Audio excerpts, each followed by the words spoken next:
Hi Naeem. So why Kyrgyzstan MBBS degree is not valid from 2021 to 25? ఎందుకంటే sir NMC verification document లేకపోతే Kyrgyzstan degree not valid అండి. Kyrgyzstan degree not valid కాదు.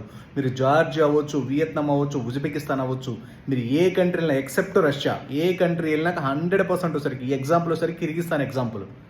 ఇంతకుముందు Philippines degree ఎలా invalid అయిందో same that Kyrgyzstan కూడా NMC verification document లేకపోతే కిర్గిస్తానే కాదు, ఉజ్బెకిస్తాన్ అవ్వచ్చు, వియత్నాం అవ్వచ్చు, జార్జియా అవ్వచ్చు. 1-2 సార్లు మీరు ఆలోచించే డెసిషన్ తీసుకోండి. ఏదో ఏజెంట్లు చెప్పారు మాకు ఇంత ఎక్స్పీరియన్స్ ఉంది, డబ్ల్యూడబ్ల్యూఎస్ చూడండి, అది చూడండి, ఇది చూడండి, ఏదో చెప్పి మిమ్మల్ని కళ్ళబుల్లి కబుర్లు చెప్పి అడ్మిషన్ చేసేస్తారండి. 2021 నుంచి డిగ్రీ ఇన్వాలిడ్ అవుతుంది మీకు ఎన్ఎంసీ వెరిఫికేషన్ డాక్యుమెంట్ లేకపోతే. Already Kyrgyzstan degree already prove అయింది. ఓకేనండి, కంపల్సరీ మీరు ఎవరైనా కిర్గిస్తాన్ వెళ్ళే స్టూడెంట్స్ 1-2 సార్లు చెక్ చేసుకోండి. ఆల్రెడీ 2021 నుంచి, నాట్ ఓన్లీ 2025.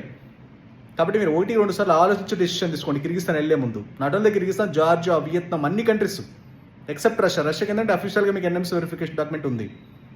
ఓకేనండి, ఇది very important update from Kyrgyzstan embassy.